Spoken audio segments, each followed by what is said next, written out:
Welcome everyone. I'm Musfra and you're tuned in for the 7th season of How You Got Placed, or as we like to call it, The Hype. Today I'm excited to introduce two exceptional guests, Sakshi Goyat ma'am and Nikhil Dikshit sir. Let's get started by both of you giving a brief intro about yourself.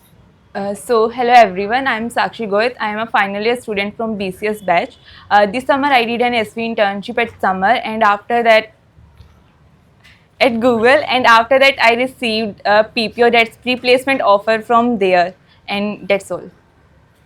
Okay, so like my name is Nikhil Dikshit and I am currently a final year student at Critic Gwalior.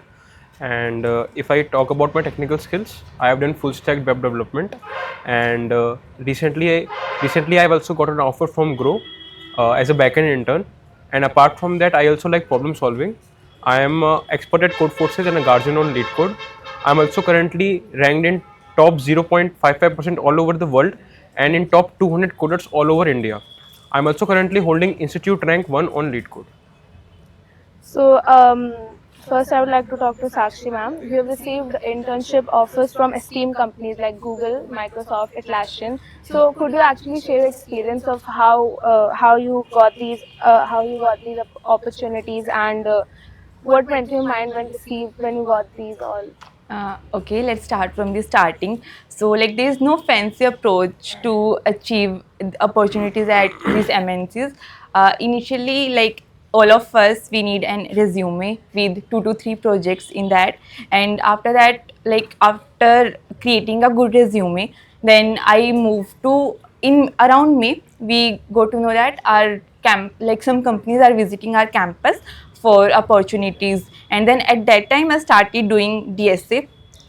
But like I recently started doing DSA, so I couldn't crack any on-campus opportunities. So then I moved for off-campus, and like when I was searching for opportunities, then I got to know that like to stand out or to get your resume and application sorted for these companies, we need to take referral from other employees. So for that, I then started cold mailing the employees of those companies, and like I around like for each company I mailed around 30 to 40 employees of that company, but like sometime no one replied and sometime at least one people reply. But like if you got a referral from somewhere, then it becomes easy for you to like your application will definitely got selected in that. And then after once uh, for this off campus, like one basic thing is we need to apply at every opportunity. Like if there are 5 requirements for a company, then you, even if your 2 requirements are matching, then in that case also you should apply. So then like luckily I got interview call from Google, and then uh, by luck or by hard work, I don't know, but should I say this? Then I got internship at Google, and at that time, it was very hard for me to believe because first at the time of step internship, I was the first one in our batch who got rejection within 1 week of submitting the application. So, but as time passes, then I got from Microsoft. I felt the same way, that how is it possible to get an internship at Microsoft, and then same for other companies. But like when I joined Google, at that time only I was able to believe that I achieved this thing. Before that, like it was just a dream for me. So, yeah, it's hard to believe this.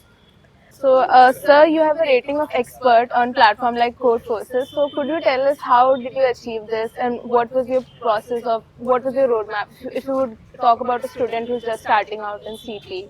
So like before telling you the answer of this question, I would take you in the 11th 12th classes. So basically what used to happen, there is a very famous book R.D. Sharma, right? I know you must have done it, right? So basically initially, there are all pattern type 1, type 2 question, type 3 questions, right? Basically it all about patterns, right? The teaching is all about pattern, learning is all about learning patterns, right? We are all models, like like machine learning models or something. So basically the thing is that in 9th and 10th there was R.D. Sharma, which was a very wonderful guide to teach us that how to approach questions, what are the different type of patterns. But in CP there is no such R.D. Sharma like that, but we have to create one, right? So what should we do to do that is basically you can do offline practice on code forces by selecting a rating range and by hiding the problem tags. If you will do 50-50 problems in each rating, then I think you would be comfortable with the problems, because to solve a particular problem, either there are two ways.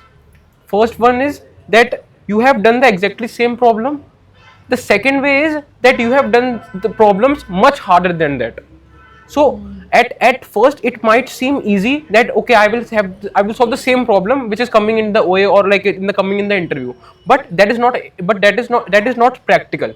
The practical approach of that is that you solve the much harder problems and then do the problems which are of easier difficulty. So that should be your approach. If you will solve harder problems, then you will be automatically be able to solve the easier problems as well, because you have solved much harder problems. So at times you might have felt demotivated also. How did you motivate yourself, and how did you be like कि okay अब होगा आगे कैसे करना है? Yeah, so like there will be times where your rating will take a dip and you will not be able to do well in the contest. So it okay, because the first thing is that you have the courage to show up every day. So if you have that courage, then you are already ahead of many candidates in the college, because you have that courage that you are giving contest and you are not feeling about okay, let's go it. So it's okay, you will feel demotivated, but let me tell you that it's all about like you see, it's all about practice. If you will practice regularly, you will see the results, because by doing hard work you are increasing your luck factor, because luck also favors those who do hard work. It's not like only luck plays the role. If you will do hard work, then luck will play a role in where in a contest you will see a question which you have slightly of idea about. These are saying also like more you work hard, more luckier you become. So, ma'am, you have mentioned you have unique set of projects. So, how did you come up with these projects, and what, in case in the process, if you felt like something was wrong, how did you fix that? So basically, at the starting only, my aim was I don't want to develop any clone. Like now also, I don't want the clone to make the clone of any website. So it was clear in my mind that whatever I will build, that should be mine also, like mine. So I started contacting my seniors. So through a winter project, I got to know about one senior, and he suggested me to build these kind of projects. So he provided me some of his projects, and then I and my friends started building those projects. So in my case, my mostly projects are group based projects. So in that case, whatever, like wherever I got stuck, then I asked help from her, and during that period I also searched by myself. Then I also took help multiple times from my seniors who has built same type of projects or they have experience in that domain. So this was my approach. So, both of you have cracked very competitive interviews and placement internship interviews. So, how would you say managing academics and the internships? How did you guys manage them both, plus extracurricular activities also? So I'll take this first. See, like whoever has done multiple things, no one has done all of those things at the same time. You can take example of anyone. It's rare to see they have good CGPA, they cracked internship, they have girlfriend, boyfriend, and they are doing good development also at the same time. At one time, you have to choose one thing over the other. Like if let's say I have less CGPA and I want to sit in the placement of like placement in our college, so it's compulsory for me to improve my CGPA. So during that time, it's become a compulsion for me to study for academics, and and at that time stop doing other things. So it happens like when whatever anyone has achieved, they achieve this gradually, they are not doing this at the same time. So everyone will do. Whenever you have to do something, just it's your choice. You should have a plan by the end of your like college life. What do you want? You want girlfriend, boyfriend, you want good placement, you want like good remote internship. So it's your choice. According to that, you should have a plan in your mind. So that's it. Yeah, I would like to first of all agree with Sakshi. And second thing is, I also did the same. I did one thing at a time. For example, in the first 2 years, I solely focused on like CGPA, and after the first 2 years, I solely focused like on first of all competitive programming as well as on cracking remote full stack internship, and because before the before in the first 2 years, after the first 2 years, my CGPA was 8.57. Then I consciously dropped it to like the 8.27. It was a very conscious step. It was not like that I'm not able to study properly or what. It's just that I just took that decision. Now I need to focus on other things, like other goals. So doing one thing at a time is the key. And like it's good to have a good CGPA in the beginning, because at some time you have to have focus on your internships, DSA development. So in first and second year, try to get a good CGPA, and after that focus on other things like him and leave the CGPA. Okay, so sir, you have interned at WooChat. So could you share your experience over there and what unique insights you gained and something that is valuable for all of us? Yeah, so first of all, like when you make like hobby projects, when you make hobby projects, you don't get to know what are the professional things which you should keep in mind. You get to do like work on like Jira tickets and all that stuff. It's really good because you learn like how should like we should make a commit. Like whenever, like for example, things like whenever you make a commit, it should not be a past tense commit. Like I did that, like it already implemented. No, we should not write it in past tense. Those kind of standard nomenclature of things. And for also, like you will get used to GitHub, right? It's very important because when you will be like interning or like being placed at a MNC, you should don't have to worry about like small things like which you have which you will be get comfortable with GitHub. And also there are a lot of things like the main problem where is that like this, you have to install your like the package on locally.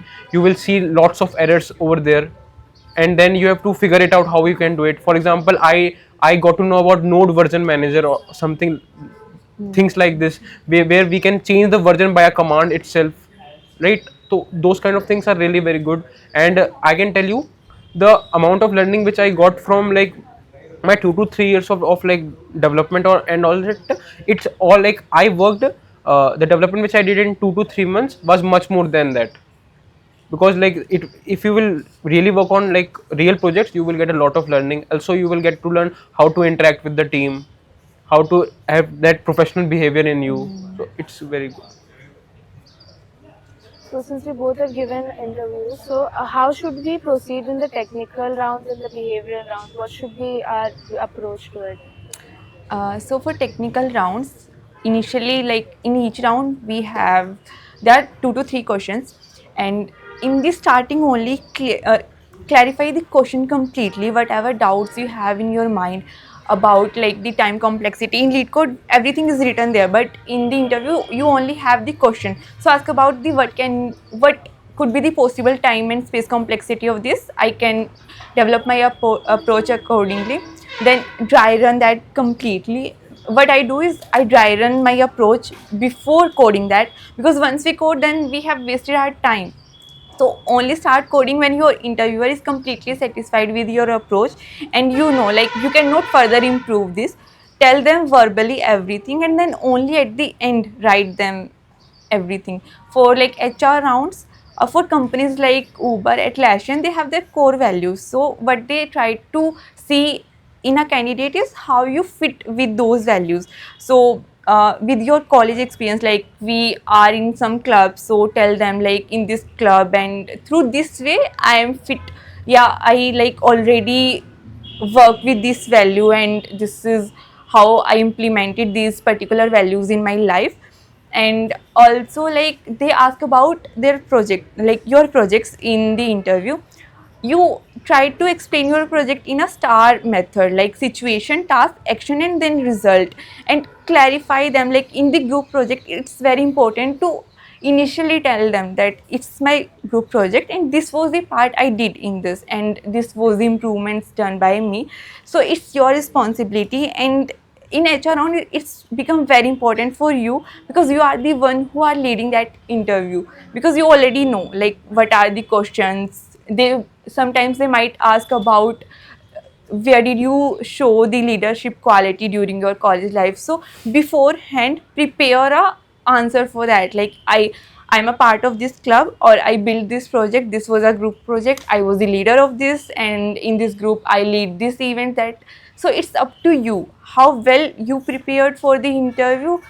And also before going for any interview of any company, there's in interviews most of the times the questions are same. So uh, practice the questions according to the interviews. Like if you are appearing for Google, then on GFG apply a tag for Google and then do those questions. So practice company wise question before the interview. Yeah, that's it. So, sir, you're an expert in code forces. So, how would you say like DSA कितना important होता है in CP and मतलब DSA versus CP goes on? So I will give you like statistics, right? So we have a class of 78 students, right? And 10 people are like who are placed off campus, 10 approximately 10 students, and rest every offer is on campus, right? And in on campus you need DSA. So like if you want to, like right now, like there are approximately 40 offers rolled out in the class, and like out of which 30 are on campus who ask DSA. So what makes sense for you is that you should do DSA, otherwise you are going to miss on those 30 opportunities, right? So you have to, like, first of all, this debate should not exist, because if you can see, if you have in this college, if the 30 offers, if the 30 offers are on campus and 10 are off campus, and in on campus they ask DSA, then you should definitely prepare for DSA. And it's easy to crack any on-campus interview and any on-campus opportunity, whether it's for internship or full-time rather than off-campus. Because in on-campus, you already know like who are your competition. But in off-campus, there are so many students who are much better than you. So for like there you have to compete with them. So I would say do as much as CPDSA, because if you get placed on campus, your lots of hard work of searching for jobs, asking for referral is already saved. So yeah, I completely agree with him. Yes, so like, and also I don't know, like earlier in this college also, like there was a lot of MERN culture being developed, where people used to run behind 10,000 internships, and I don't know what was the reason for that, because ultimately you have to aim for a good package, right? So I don't know where this debate came into the picture. Right now also I see many developers and many seniors saying that you should do open source or this or do that, but I don't understand the rationale behind it, because if you will see it from a mathematical point of view, these things, like if 30 offers are coming from on campus which ask DSA, then I don't know why this debate exists, first of all. And there is a clear cut way and defined way of, like, doing DSA, and DSA don't get old, tech stacks get older. You are doing, like earlier there used to be a EJS files, now there is React, now the other day there will be some other technology, but DSA will not get older, it will going to remain intact. So do DSA, that is like for sure. And if you want to crack on campus internship and placement, DSA is a must. See, DSA is must, but doing open source or doing development, there's no harm, because so that also you learn how to work on a project, how to build such, like you get to know how these softwares are getting built, what are the bugs in the software, and you will get to habitual with all the big code base that these companies have. So I would not say ki only do DSA. I would suggest ki yeah, DSA is must, but don't leave development also, because it will also teach you how to get familiar with such a code base, how to, like if you have to make a single line change, then you have to move from around like 10 files. Your one line of change can affect 10 other files, so that also develops some skills. So yeah, both are important from my perspective. Both are important, but I think that the like focus should be on DSA, because you can't be do like that. You cannot like sacrifice DSA and do open source, because if you will do only open source, then you will struggle. So first complete DSA, and then side by side you can do any other thing. DSA is a compulsion, and development is also necessary, because there might be some rounds in like the hiring process. For example, in the Grow itself, I was having one round which was a project discussion. So if I will not be having any projects in my resume, then I will not be selected. That is very important.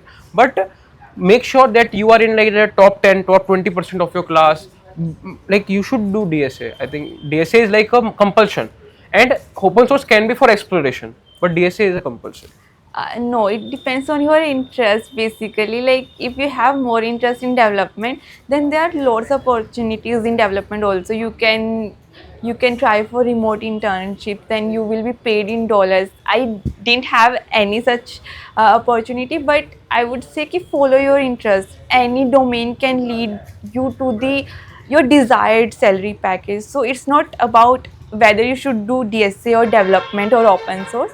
It's about what you feel better, like what is your I'm not getting exact word for this, like which thing is making you happier, like that is not a burden for you. Like let's say doing a DSA is burden for me, then how can I do that in a long term? But I really enjoy development, so I should do development because there is lot of scope in development also. So follow your interest, that's the main point. So, ma'am, you've also been featured on Apna College's YouTube videos. Yeah. So, could you share like how was Apna College contributed to your success and growth? So yeah, it helped me a lot. Like through Apna College, I started learning DSA and Java both from scratch. And I'm a kind of person like I want things in a structured way. I should like after doing one thing, I should know beforehand like this is the next thing I have to learn. So in that perspective, it helped me a lot. They have a practice sheet for each topic, and through that you will get to know all the questions which are previously asked in interviews. So it's for me it was a good choice to buy such kind of course. And yeah, in that course Aman sir and Shraddha ma'am also take sessions how to make a better LinkedIn profile, how to build a resume, and how to apply off campus. So all of these things are included in that course. So it was a good choice for me to take this. Okay, so how important would you say is networking in general? Like if we are in clubs, and how does that help in MBA? So, as a college student, best source of networking for you is your seniors and your batchmates. Your seniors will help you in a lots of ways. Like I can say, without my seniors, I could not have done all of this. So whenever I had any interview, I just told my seniors that I have interview with this XYZ company. They gave me the review about that company, whether I should apply or not. They also told me these are the set of questions that are previously asked, you should do these questions. And also through my seniors I got the links of the jobs for internships and placements. And as a college student, you will get to know about different domains through your seniors only, because they have worked on that thing for 2 to 3 years, and then it became easy for you. They will tell about their mistake, and then you can learn from those mistakes and improve on further. So I would say, and in the first and second year you don't have much to do, so explore the new things, make friends, make good connections with your seniors and batchmates. You will also develop your communication skill, because the interview is not just about solving the question, it's about how properly you can describe your approach, and how can you convince your interview that whatever you are saying or whatever you are telling, that you have done this XYZ thing in your life, those are correct. So it's important for you to develop a good networking in the college. So like I would first of all like to agree with Sakshi, and the next thing is that I also like, for example, whenever some company came, I used to talk with my seniors like what kind of, for what should be my preparation and how it should look like. So that is going to help you a lot in like, that is really good. You can get idea of the questions, and you can get idea of which companies come on campus. So that's, you can prepare accordingly. That's really good. Even also you should try to connect on other people's on LinkedIn also, because they post about new opportunities. You will get to know about what is the current status of our industry, where are we going, and you will get extra information from there. So networking is never going to harm you, so try to build and make as much connections as you can during your college life. About you getting the opportunity at Grow. How did you get this opportunity? What was the process and all? So it was an on-campus opportunity. Hmm. First there was an online assessment which took place offline, and in the proctored mode, like there was not even a phone allowed there. And then there was a OA, there was a OA which consisted of two questions. One was implementation based, and second was a dynamic programming and a 3D DP question. So I solved both the questions and within 20 minutes, and then it was a 1 hour OA. Then I got the shortlist for the interview. Then there was a round one where I was asked one puzzle and three DSC question, and in the next round I was asked about my resume and about my projects which I have done and a tech stack which I have worked on, and yeah, and then after I got the confirmation after that. Would you talk about your tech stack? Yeah, my tech stack is like Monstack, because Yeah. like I was like, because you know I wanted a complete profile, because I know I do DS a lot, but it's not like that I have not done development. I've also done development, like I have made few projects. So first of all, Monstack is really easy to start with. That's why like I was like, okay, I will have a CP profile, and for projects I will learn web development, so that I should have some projects so that I can speak in like resume rounds or something like that. So for that I have done this. So but my main goal was that I have to crack OAs, I have to crack the good interviews, because either you can do two things. Either you can make someone else do your OA, or you can make it by yourself. So for me, I think I always like to do things on myself. That like I always like being self-reliant. So for that reason, I always do the CPU and DSA path, and did the bare minimum development so that I can crack a job. Okay, so if a student is starting out in Merge Stack, so what should be the roadmap? So first of all, like I think first step should be like to make some, like it's something, some people say it's not good to watch tutorials initially, you will get to code along things and this and that, but I think initially it's okay to code along projects, because the first two projects which I coded along was, first was to-do list and the second was a social media application. So these two projects I coded along, but I get a lot of idea about the stuffs, and how what are the like the errors which will be there, and how to debug them, and how the things I have to take care of, like because some things are like proper. For example, auth is there. Like auth is a pretty standard thing. If you have done once, you can do it, like you can just copy paste the code and just it does it fine. You have to just understand it once completely. So it's okay to go along some projects and then make a few projects of your own. Yeah, that should be your approach. Okay, so last question I would like to ask you guys is, what is one thing you would like to change about your college life? Or if you get to go back again, what is something you would change in your journey or in general in life, in college life? That's it. Yeah, so like in college life, I would like to change is that after the end of second year, I realized that I have a CGPA of 8 plus. That is a good CGPA. Second thing, I have done full stack development, but I have not done any internships. The third thing which I have done, I've done 400. I've done approximately 400 questions on lead code. But yes, I am not an expert or a guardian on lead code. So I was the jack of all trades and master of none. So I realized it, and then I completely gone all along the DSA path, and because I think and that I also get to one remote internship so that my resume looks good, and I also get heavy on like the DSA path, so that because no one will recognize you if you are like the jack of all trades. You have to become master of one, so that's very important.